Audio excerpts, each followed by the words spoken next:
So my name's Angus Osbourn, and this is my MD5356 video production log. So this is my first track. I made it for a film a student's working on, and they asked me to write the music for it. And yeah, so first thing I did was I went into the project, like uploaded the movie to imported, the movie to the project, and created a set of marker from scene cuts, because that goes exactly on the frame when there's a change of scene.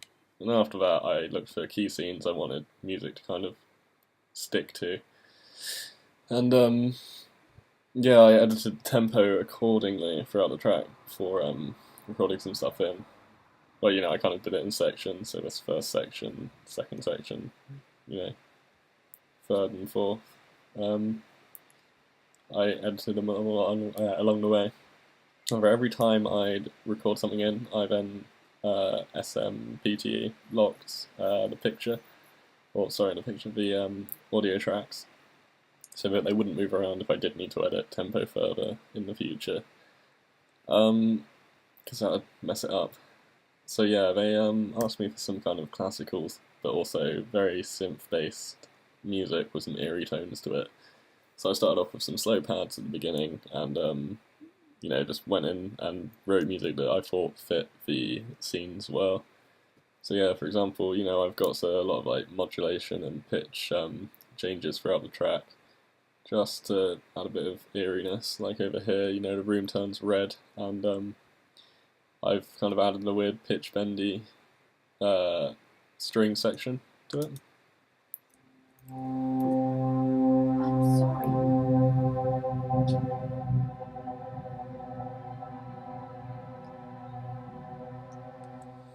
Yeah, that's quite nice, very eerie and interesting. But I've also, got some continuity bits throughout this track. So there's a reoccurring pendant that turns up over here. You got it. I've added a kind of screech to it. I'll just solo that so you can hear it a bit better. But yeah, this sound turns up every time that pendant is on screen. So I've got it over here as well. It still sound better on the main mix, but yeah. So I've also added some automation to roll in volume changes, especially on this red room bit. I wanted it to fade in like the light does. Same for these, as this kind of fades out. Violins fade out, this new section fades in.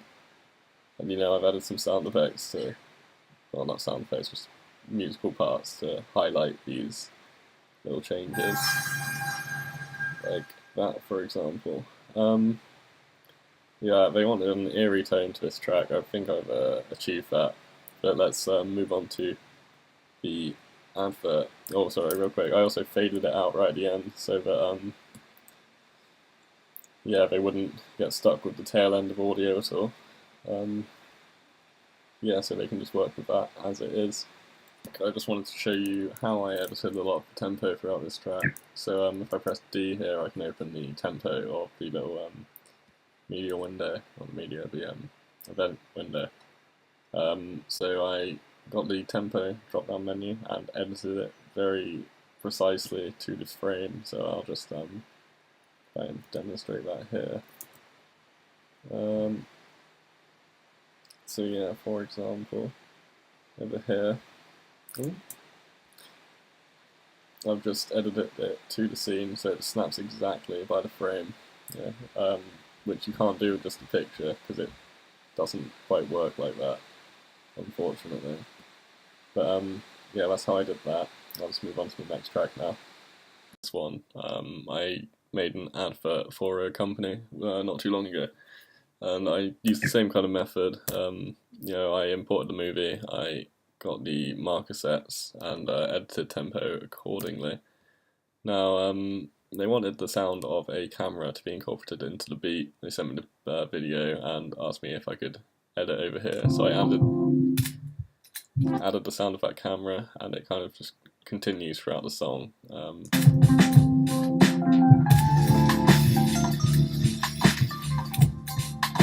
so it fits in with the beat. I did the same for some bike chains over here. I took them from the original.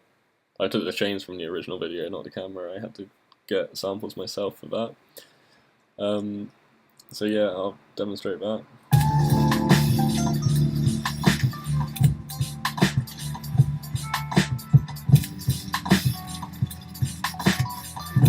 So yeah, that fits in with the whole film. I also added a tremolo over here just to kind of make the sound a bit more interesting and dynamic. So yeah, I thought that was a nice little touch. Obviously, I got some volume automation and a fade out when it comes to the end of the advert, so that they wouldn't have to chop that up themselves. Yeah, so apart from that, I've got some a few little high cut and low cut filters going just to fade things in and out, especially over here.